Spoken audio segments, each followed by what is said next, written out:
దాధౌతాం త్రినేత్రోజ్వలాం వందే పుస్తకపాశమంకుశధరాం స్రగ్భూషితాముజ్వలాం త్వాం గౌరీం త్రిపురాం పరాత్ ప్రగళాం శ్రీచక్ర సంచారిణీం. ఓం శ్రీ బెజవాడ కనకదుర్గాదేవ్యై నమ. శ్రీ దుర్గామల్లేశ్వరాభ్యాం నమ. చాలా మందికి కొన్ని అనుమానాలు ఉంటాయి. ఏమంటే మేము నిత్యం పూజ చేస్తున్నాం ప్రతిరోజు కూడా, అయినా సరే మాకు మేము కోరుకున్న కోరికలు తీరడం లేదు. ఎవ్వరు ఏ పూజలు ఏ రోజు కూడా చేయనటువంటి వాళ్ళందరూ కూడా చాలా సుఖంగా సంతోషంగా జీవితాన్ని గడుపుతున్నారు. మరి మాకు వచ్చేసరికి ఇల్లు లేదు, స్థలాలు కొనుక్కోలేకపోయాం, అలాగే మా పిల్లలందరూ కూడా మంచి ఉద్యోగాల్లోకి రాలేకపోయారు, పెళ్ళిళ్ళు అనేటటువంటి కొంతమందికి బ్రేక్ అయిపోయినాయి. ఇలాంటి రకాల సమస్యలు.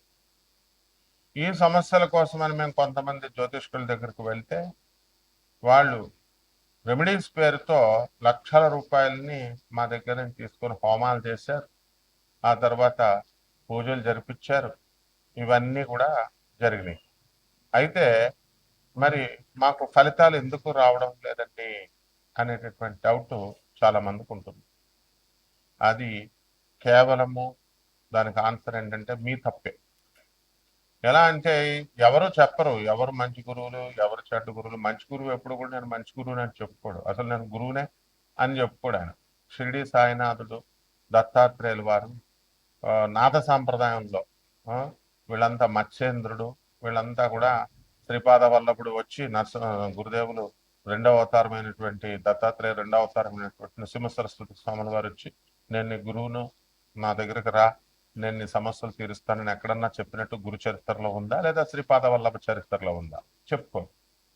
ఎవర్రా పబ్లిసిటీలు చేసుకుంటారంటే బయట ఏమీ లేనటువంటి వాళ్ళు, వాళ్ళు పొట్టకుట్టి కోసం వచ్చినటువంటి వాళ్ళు పూజారులు, జ్యోతిష్కులు, సాధువులు, పీఠాలు ఆశ్రమాలు పెట్టి సాధువుల కింద ఉంటారు. వీళ్ళు ఎన్నటికీ కూడా ప్రవచనకారులు, వీళ్ళంతా ఎన్నటికీ కూడా గురువులు కాలేరు వీళ్ళు. ఎందువల్లంటే గురువు అంటే ఏంటి? పరమహంస యోగానందుల వారు యోగదాస్ సత్సంగ అధ్యక్షులు, గురుదేవులైనటువంటి మహావతార్ బాబాజీ గారి శిష్యులైనటువంటి లహరి మాసేజ్ శిష్యుడు యుక్తేశ్వర్ బాబాజీ, యుక్తేశ్వర్ బాబాజీ యొక్క శిష్యుడు పరమహంస యోగానందుల వారు, వారి శిష్యులు శాంతానందగిరి గారు. ఆ శాంతానందగిరి వారు మా గురువు గారు, వైఎస్ఎస్ రాంచీలో ఉంది. వీళ్ళంతా కూడా మరి అన్ని ఆనంద మార్గ ప్రభాత్ రంజన్ సర్కార్ గారు, తర్వాత ఈ యొక్క రమణ మహర్షుల వారు, మాణిక్ మహారాజ్, వీళ్ళంతా కూడా కలుస్తూ ఉండేవారు. మరి వీళ్ళని యోగులు అనాడా, వీళ్ళని గురువులు అనాడా? మరి అలా కాకుండా మీరు ఎవరి దగ్గరికి వాళ్ళ దగ్గరికి వెళ్ళి సమస్యలు పరిష్కారాలు చెప్పమంటే వాళ్ళ బ్రతుకులే వాళ్ళకి స్టాండర్డ్ లేదు, వాళ్ళ జీవితాలే వాళ్ళు సరి చేసుకోలేకపోతున్నారు. మీకేం చేస్తారు?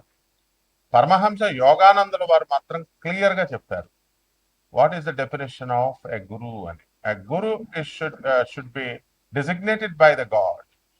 భగవంతుడు డిజిగ్నేట్ చేయాలి, గురువు కింద నియమించాలి. ఇప్పుడు సర్వజ్ఞ పీఠం ఉంది, జగద్గురువులైనటువంటి ఆది శంకరాచార్యులు వారు వచ్చారు, ఆయన గురుదేవులుగా సాక్షాత్ పరమశివుడు కాబట్టి సర్వజ్ఞ పీఠానికి గురుదేవులుగా డిజిగ్నేట్ చేశారు. ఇప్పుడు మా గురువు గారు భారతీ తీర్థస్వాములు వారు ఈ వాజ్ డిజిగ్నేటెడ్ ఇన్ 1989 ప్లాంటిఫ్ ని ఆయన ఆ సర్వజ్ఞ పీఠాన్ని అధిరోహించారు, వారు జగద్గురువులు. అలా అండ్ ఆ గురువు పరంపర నుంచి రావాలి. అంటే ఇప్పుడు మనం ఒక పూజ చేస్తాం, ఆ పూజ చేసినప్పుడు దానికి ఫలితము ఆ గురుమండల వ్యవస్థ నుంచి రావాలి, దట్ సిస్టమ్ నుంచి రావాలి. వీళ్ళకేమొస్తాయి? ఇప్పుడు వీళ్ళు మామూలుగా పాపం మీరు ఏదో దండం పెడతారు, వాళ్ళు కూడా పాపం ఏదో దండం పెట్టించుకుంటారు, ఆయురారోగ్యాలు ఉండాలని చెప్పి ఆశీర్వదిస్తారు, అంతవరకే చేయగలుగుతారు. కానీ ఆశీర్వాదం ఫలించాలంటే వాళ్ళకు వాక్ సిద్ధి ఉండాలి, సాధన బలం ఉండాలి, డిజిగ్నేటెడ్ బై గాడ్ అయి ఉండాలి వాళ్ళు. ఇవన్నీ ఉండవు. కాబట్టి మన భ్రమలో మనం వెళ్తూ ఉంటాము, గురుగారు గురుగారు అని చెప్పేసి దండాలు పెడుతూ ఉంటారు, వెళ్తూ ఉంటారు. ఓకే, ఇట్స్ ఓకే, తప్పేం లేదు. ఎవరికి చేసినా సరే సాక్షాత్తు శ్రీకృష్ణ పరమాత్మకే చెందుతుందన్నారు, బాగుంది. దండాలు అయితే శ్రీకృష్ణుడు తీసుకుంటాడు, మరి రిజల్ట్ వీళ్ళు ఇవ్వాలి కదా, వీళ్ళు కదా మీకు హామీలు ఇచ్చి డబ్బులు తీసుకున్నది, హోమాలు చేసింది. కాబట్టి వీళ్ళకి ఆ శక్తి లేనప్పుడు, ప్రగల్భాలు చెప్పినప్పుడు బుద్ధి లేనటువంటి మీరు విన్నారు. అందువలన తప్పు మీదనమాట. ఏం పరమహంస యోగానంద కనబడలేదా? ఆదిశంకర్లు కనబడలేదా? స్వామి వివేకానంద కనబడలేదా? రామకృష్ణ పరమహంస కనబడలేదా? ప్రభాత్ రంజన్ ఆనంద సర్కార్ ఆనందమూర్తి గారు కనబడలేదా? పరమహంస యోగానందల వారు కనబడలేదా? వినరు మీరు, చెప్పినా వినరు. అండ్ ఏంటంటే ఒక్కసారి ఫోన్ కొడతారు. అక్కడ వాట్సాప్ ఓన్లీ అని మనం పెట్టినా సరే నాయన ఆ, మీరు ఖచ్చితంగా ఫోన్ కొడతారు. ఫోన్ కొట్టి గురుగారండి, ఇంకా గురుగారు బాత్రూంలో ఉన్నారో లేకపోతే ట్రావెలింగ్లో ఉన్నారో పూజలో ఉన్నారో కాలేజీలో ఉన్నారో నేను యూనివర్సిటీలో ఉన్నాము ఏం చూడరు ఇక.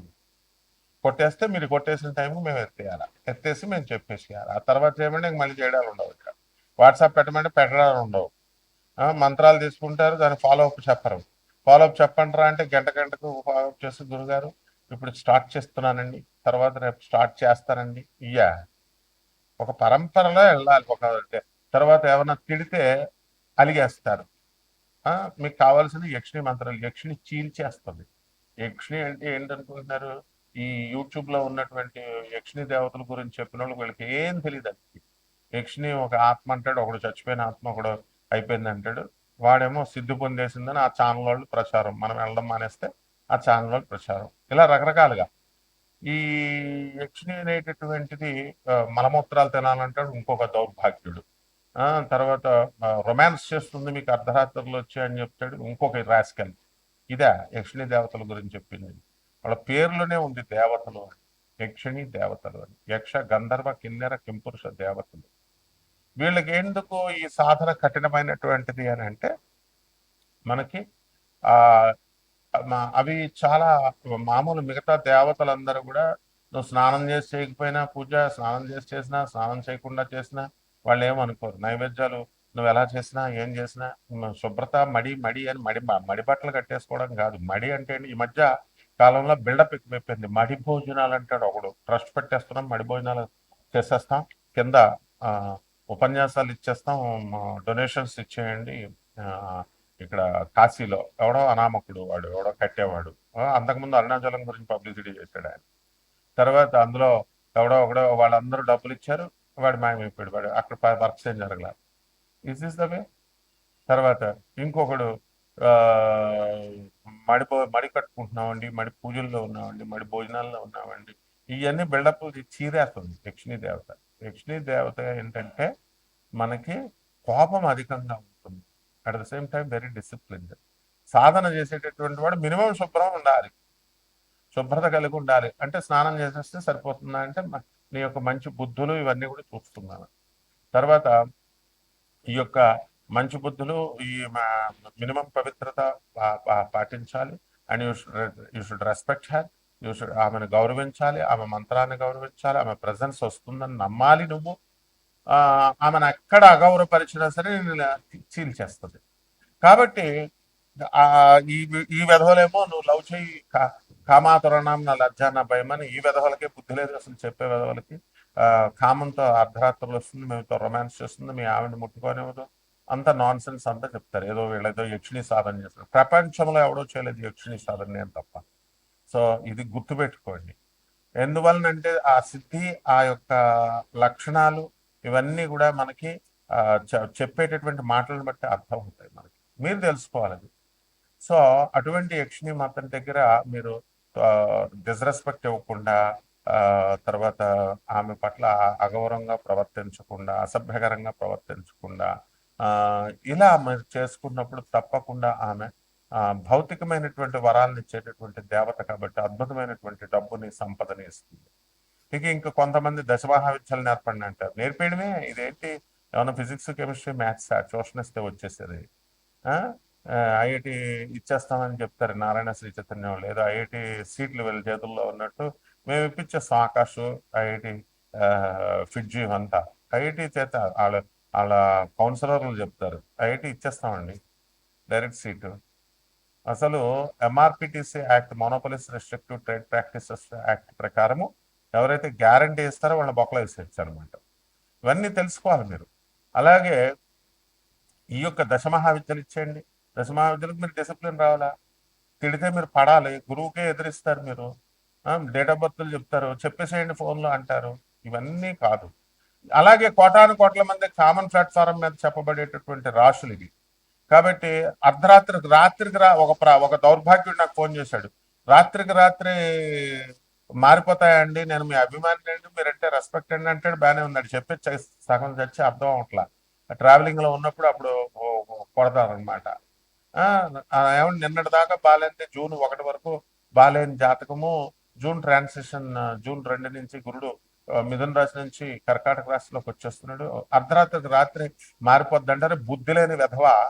ఫస్ట్ అసలు జాతకాలు మారడం అంటే రాశి ఫలాలు ఈ గాడిదలు చెప్పేటటువంటి అందరూ ఇది జాతకాలు మారిపోతాయి, ఈ పూజలు చేసేస్తే మారిపోతాయి, ఇది చేసేస్తే మారిపోతాయి అని చెప్తే నువ్వు చేయించుకున్నావు. చేయించుకున్నటువంటి వాళ్ళకి ఏమైనా మారిందా? ఒక రూపాయి ఇవ్వలేదు, పావలా ఇవ్వలేదు, స్టూపిడ్ ఫెలో. మారిపోద్దా అని నువ్వు డిస్కషన్స్ చేయడానికి ఆ ఫోన్ నెంబర్ పెట్టింది. నేను ఏమైనా మీ ఫ్రెండ్ నా 2 hours టైం, ఏమైనా 2 minutes టైం అని అంటారు.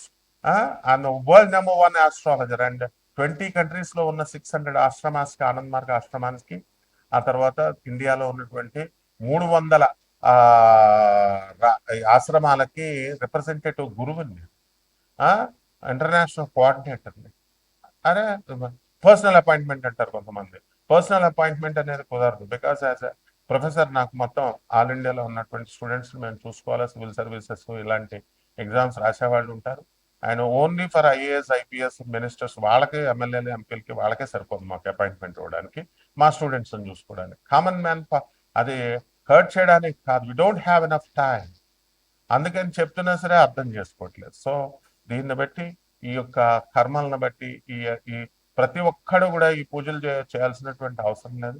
అయినా సరే మీరు జాతకాలను మార్చుకోవచ్చు డిసిప్లిన్ వల్ల. అది ఎలాగో మా ఒక్కొక్క రాశికి ఎలా ప్రభావితం చేస్తుంది అన్నది నేను చెప్తాను. మేషరాశి మేషరాశి వారికి అందరికీ కూడా ఏలినాటి శని జరుగుతుందని అందరికీ తెలుసు. ఈ ఏలినాటి శని జరిగేటప్పుడు మీరు కొత్త కొత్త స్నేహితులతో పరిచయాలు ఇవన్నీ కూడా తగ్గించుకోవాలి. కొత్త కొత్త వాళ్ళ మీద సెటైర్లు వేయడము, జోకులు వేయడము, బంధువుల్లో వాళ్ళతో వెళ్తూ ఉంటూ చేయడం, ఇలాంటివి తగ్గించుకోవాలి. లేకపోతే అనవసరంగా మీరు బ్యాడ్ అయిపోతారు, అపనిందల పాలైపోతారు మీరు. తర్వాత ఈ యొక్క ఆదాయాల విషయంకి వచ్చేసరికి కొంచెం మనకి కొన్ని గ్రహాలు మారుతున్నాయి. మనకి ఇప్పుడు రవిబుధులేమో ఇద్దరు కూడా మనకి మే 29, 2026 వరకు వృషభ రాశిలో ఉంటాడు. ఆ తర్వాత బుధుడు మనకి మిథున రాశిలోకి వస్తున్నాడు. గురు, శుక్ర, బుధ గ్రహాలు అనేటటువంటి ఒక పాయింట్లో కలిసి జూన్ 2 తర్వాత మనకి గురుడు కర్కాటక రాశిలోకి వెళ్ళిపోతున్నాడు. వీటి కారణాల రీత్యా ఆదాయాలు గత వారం కంటే కూడా, ఇంతకు ముందు కంటే కూడా, సంవత్సరం కంటే కూడా తగ్గడానికి అవకాశాలు ఉన్నాయి. అంటే ఖర్చులు మరి విషయంలోకి వచ్చేసరికి ఈ యొక్క రేట్లు కూడా పెరగడానికి మేషరాశి వారికి అధికంగా ఉన్నాయి. అండ్ పరీక్షల ఫీజుల కోసం తడుముకోవాల్సినటువంటి పరిస్థితి విద్యార్థులకు వస్తుంది. కాబట్టి జాగ్రత్తగా ప్రతి పరీక్ష కూడా రాసుకోండి, మంచిగా సీరియస్గా ప్రిపేర్ అయ్యి. అలాగే వ్యాపారస్తుల దగ్గరికి వచ్చేసరికి అనవసరమైనటువంటి ఖర్చులు, వృధా ఖర్చులు ఎక్కువగా ఉంటాయి. ఫ్యామిలీకి ఖర్చు పెట్టకుండా మీరు ఇతర జలసరాయిలు ఉంటారు కదా, అందువలన వాళ్ళందరూ కూడా వాళ్ళ వాళ్ళ హ్యాబిట్స్ని బట్టి మందు ఖర్చులు, సిగరెట్ ఖర్చులు, ఇలాంటివన్నీ కూడా ఖర్చులు అధికంగా చేసుకోవడానికి అవకాశాలు ఉంటాయి. అంటే ఈ మేషరాశి వారి ఈ డబ్బులు సరిపోవట్లేదని కొత్త వ్యాపారాలు చేయాలని చెప్పేసి ఆలోచించడం, అలాగే వాటి దిశగా కొత్త కొత్త ప్రయోగాలు చేయడం, ఇలాంటివన్నీ కూడా జరుగుతాయి. ఏది చేసినప్పటికీ కూడా మనకి వ్యవసాయ రంగంలో ఉన్నటువంటి వాళ్ళు మాత్రము, రైతులు, కమిషన్ ఏజెంట్స్ బాగుపడడం అనేటటువంటివి జరుగుతాయి. అయితే వెటనరీ డాక్టర్లు, ఈ యొక్క పశు సంవర్ధక శాఖలో ఉన్నటువంటి యానిమల్ హస్బెండరీలో ఉన్నటువంటి వాళ్ళు కూడా ప్రమోషన్స్ రావడానికి అవకాశాలు ఉన్నాయి.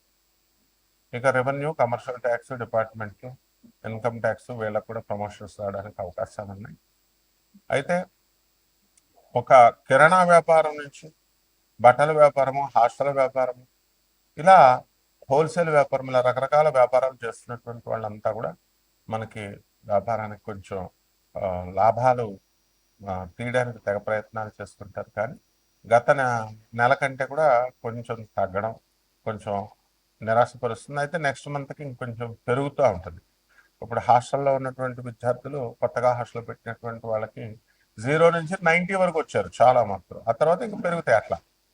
ఇక పరిహారాల దగ్గరికి వచ్చేసరికి మనము ఏం చేయాలంటే ఈ యొక్క ఆ, గురుగ్రహానికి మంచిగా స్ట్రాంగ్ చేసుకోవాలి.